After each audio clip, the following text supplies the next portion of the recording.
நம்ம பாட்டு சிவனேன்னு நம்ம வேலையை முடிச்சுட்டு சரி கொஞ்சம் நேரம் நிம்மதியாக இருக்கலாம்னு நினைப்போம். நினச்சி கூட முடிச்சிருக்க மாட்டோம். அதுக்குள்ளே ஒருத்தன் வருவான்.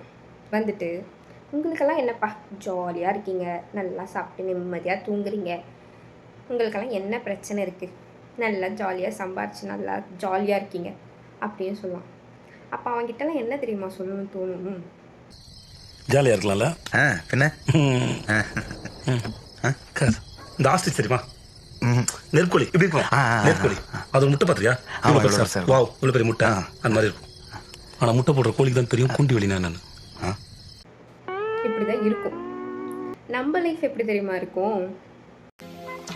சோத்துக்கு திண்டாடணும், 4 காசு சம்பாதிக்கணும்னா சாவணும், சம்பாரிச்ச காசை வீட்டுக்கு கொண்டாடுறதுக்குள்ள ரத்த அடிப்படணும். இப்படி இருக்கு. இதில் வேற சம்மந்தமே இல்லாமல் வந்துடுறாங்க. இத்தனைக்கும் நம்ம எதுவுமே அவங்களுக்கு பண்ணியிருக்க மாட்டோம். நம்ம பாட்டு நம்ம லைஃப்பை தான் பார்த்துட்டு இருப்போம். இதில் அவன் லைஃப்லேருந்து அவன் ப்ரெஷர்லேருந்து வெளியே வந்து நம்மளை ப்ரெஷர் ஆக்கி விட்டுட்டு நம்ம மென்டல் ஹெல்த்தெல்லாம் ஸ்பாயில் பண்ணுறதுக்குனே கோர்ஸ் முடிச்சுட்டு வருவானுங்க பிள்ளை.